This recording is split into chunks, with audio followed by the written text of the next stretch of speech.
কেমন আছো তোমরা সবাই? আশা করছি সবাই খুব ভালো আছো। আমরা কিন্তু অনেক ভালো আছি। আমি রেডি হয়ে যাচ্ছি, মানে রেডি হইনি এখনো। রেডি হচ্ছে, তোমাদের দুপুর অবস্থা দেখো, ও পাগল হয়ে গেছে। কি হয়েছে?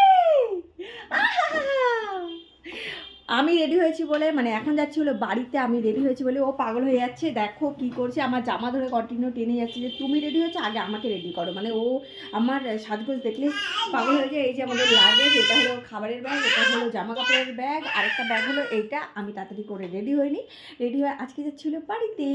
দিদিরা সবাই আসবে, সবাই মিলে খুব এনজয় করবো। কি কি হবে, কি কি রান্না বান্না হবে, তোমরা সব ভালো ভালো ব্লগ দেখতে পারবে। চলো পুরো ব্লগ দেখতে থাকো আর শান্তি থাকো। আর আমার গোপুটা দেখো কি করেছে। কি হয়েছে? মামা রেডি হয়ে গেছে। এ বাবাই বাবাই বাবাই, আমি রেডি হইনি। আমি একটু চুলটা বাঁধবো, সেই চুল বাঁধার আমার ক্ষমতা নেই। চুল বাঁধবো, একটু লিপস্টিক করবো, আমাকে সেটা করতেই দিচ্ছে না। যাই হোক, এই কুর্তিটা আমার একটা নতুন কুর্তি, মানে দিদিরা আমার কিন্তু সেমই কুর্তি, দুর্গাপুজোয় আমরা সব সেমই কিনেছিলাম।